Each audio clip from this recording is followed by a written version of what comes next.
Good morning, Prairie Trace, and welcome to Wpte. My name is Maggie Wheeler. And I'm Adam Brenneman. Today is Friday, October 10th.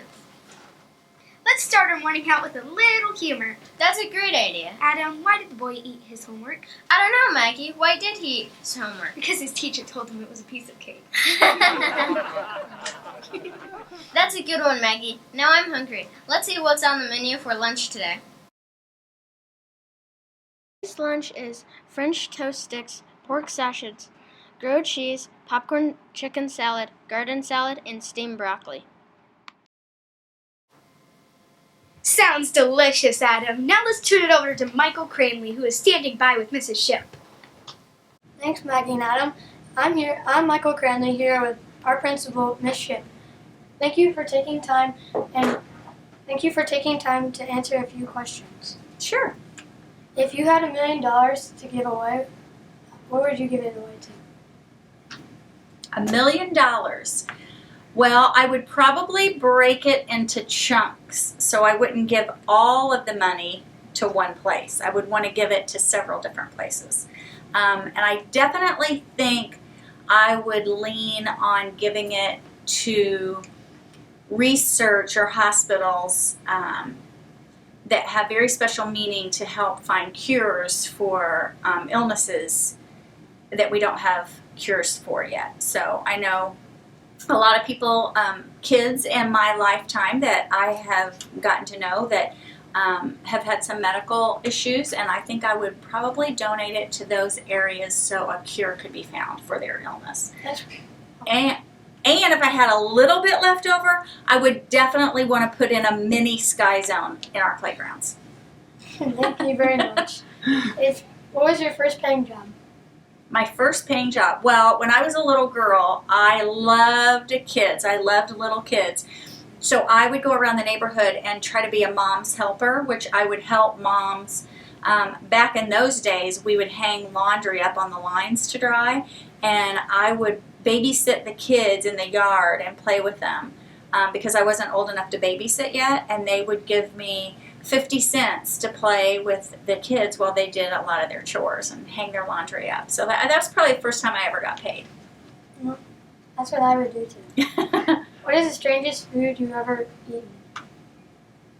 I've eaten a lot of very strange food in my lifetime, and when I was, my parents have a farm, so we were there all the time, and a lot of my family would hunt, and so they would hunt the area, different animals. So probably the strangest food I've ever eaten was I actually have eaten squirrel before, and I know it sounds gross, but it wasn't that bad.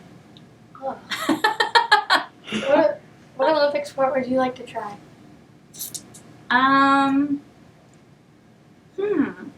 When I was younger, I was a gymnast, so I always dreamed to be in the Olympics as a gymnast. So if I could actually train and do it again when I was a kid, I'd probably want to be a gymnast. I would rather be a snowboarder. I'm not very good at snowboarding, so. Would you rather be rich or healthy?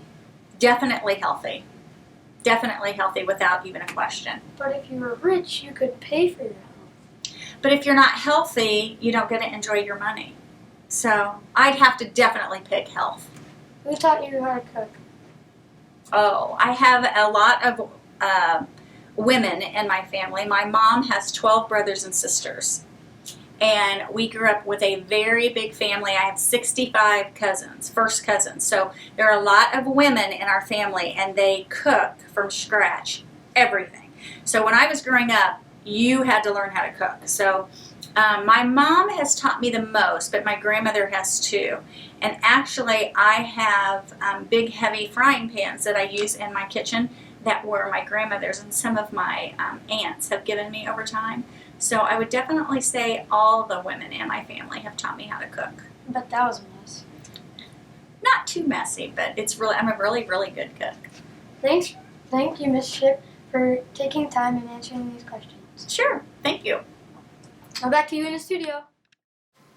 Thanks, Michael. I wonder if squirrel tastes like chicken. Now let's check in with Wpte Chalasani to see what Mother Nature has in store for us. Wpte, I hope you have good news. Weather with Wpte Chalasani. Today's high is a warm 58, but the low is a chilly 44. Brr. You might need an umbrella if it starts to rain out there. There is a good chance. Don't worry, it won't be like this forever. On Sunday, it will be sunny. Now back to you, Adam. Thank you, Wpte. I can't wait to see the sun on Sunday. Adam, have you heard about the Carmel Greyhounds? According to the USA Today National Football Ranking, they have moved up to number 20. Congratulations to the Carmel High School football team. Let's turn over to Nicholas Brown for more information. Nicholas? Thanks, Adam and Maggie. This should be a great weekend for Indiana sports. The Carmel Greyhounds play tonight at Warren Central at 7 p.m. I wonder how this will turn out. IU plays Iowa on Saturday at 12 o'clock, and Purdue plays against Michigan State at 3:30 p.m. Now back to Adam and Maggie in the studio. Thanks, Nicholas. Sounds like a great weekend in sports. Go Greyhounds! We have some birthdays to celebrate today. Happy birthday, Mrs. Dragish. Boiler up. Hammer down. Enjoy your special day. I've heard about the exceptional leaders at Prairie Trace. Sophie Rosensteel is investigating and standing by to fill us in. Sophie?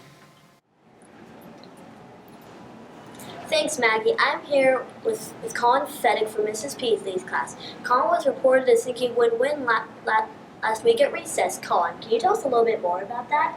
Well, I was playing football at recess, and we were starting to pick teams. And you know how that works. Sometimes you don't have enough, and that's what happened. We got into an argument, and so they couldn't decide who's going to go where and who's not going to go there. And I was left in the background a little. I felt a little bad, but yeah, I got used to it. And so I decided that they didn't have anybody to go, and I just stood up and walked right over there with pride and glory. And so Miss Finn yelled at me, and she was like, "Good job, Colin! Nice job at being a thank-one situation!" It's a lot louder, right? You get the point. Wow, looks like you made the right choice. Can you tell us exactly what thinking win-win means? Think win-win means to make everybody successful, and sometimes you're not perfect at things. But if someone helps you, they're making a think win-win situation. Thank you for showing us your leadership skills. Colin, back to you, Maggie and Adam. Thanks, Sophie. Stephen Covey will be proud. That concludes this edition of Wpte. We will end with the pledge and a moment of silence. Thank you for tuning in, and we will see you on the prairie.